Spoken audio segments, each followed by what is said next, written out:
Itulah cerita ini. Dia menghabiskan seluruh tabungannya untuk membeli kastil berusia 100 tahun dan 20.000 hektar tanah di sekitarnya. Dia menghabiskan waktu 3 tahun untuk mengubahnya menjadi rumah impiannya. Meskipun kastil itu terlihat sangat lusuh di luar, ini tidak seburuk yang terlihat di luar. Sebuah kebakaran pada abad ke-20 membuat tempat itu rusak parah, dan itu benar-benar ditinggalkan. Namun berkat kekokohan dindingnya, seluruh strukturnya tetap terjaga. Danny juga menemukan sumur kering di dekat kastil. Sumur itu tidak hanya berfungsi untuk memasok air ke kastil. Sumur itu terhubung ke kolam renang hutan. Meskipun sudah rusak, Danny masih bisa melihat kemegahan kejayaannya. Dan menurut pemiliknya, kastil ini digunakan sebagai tempat berlindung selama Perang Dunia JA. Kastil ini melindungi ratusan anak-anak. Untuk menghidupkan kembali kastil tersebut, Danny membutuhkan gergaji mesin untuk menebang pepohonan di sekitarnya. Saat pandangannya melebar, dia secara tidak sengaja menemukan pintu ke ruang bawah tanah. Tiba-tiba, ada satu lantai yang bisa digunakan.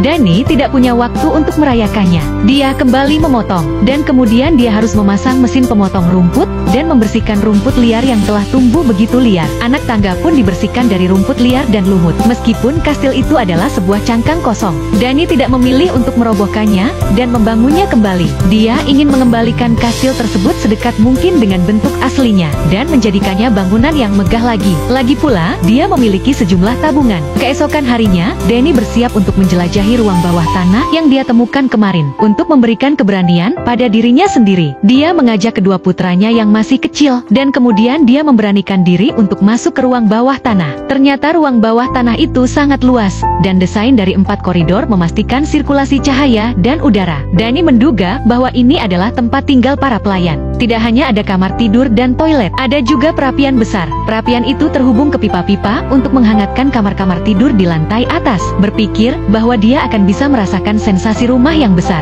Danny masih sedikit bersemangat. Tapi urutan pertama yang harus dilakukan adalah membersihkan kastil dari pepohonan. Terlalu banyak tanaman yang harus dibersihkan sendiri oleh Danny. Dia harus memanggil pekerja profesional. Para pekerja mengikat tali pengaman, dan segera memanjat pohon di tengah.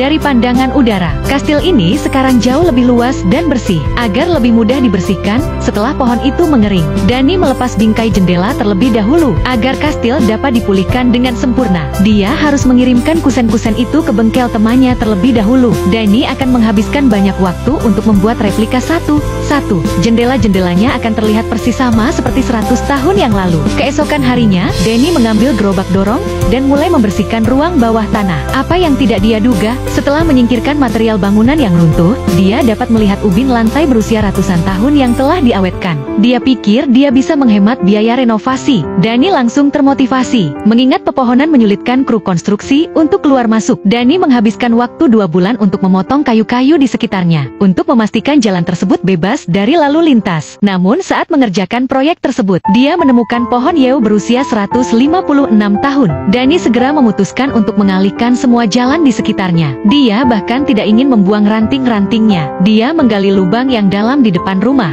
dan menanam batangnya dengan hati-hati. Tepat pada waktunya untuk Natal, kabut akhir musim gugur menyelimuti semuanya. Tapi Danny bisa melihat masa depan yang cerah. Dia akan membawa keluarganya untuk tinggal di kastil yang dibuatnya sendiri dalam waktu dekat. Pada hari-hari bersalju saat suhu di bawah 0, Danny tidak berhenti bekerja. Dia sibuk memotong dahan-dahan pohon, agar dahan-dahan di bawahnya tidak menghalangi truk-truk konstruksi. Pekerjaan pembersihan pun berakhir, dan kemudian kita bisa beralih ke bagian dalam rumah. Aku yakin eksekusi Danny akan segera menghidupkan kembali tempat ini.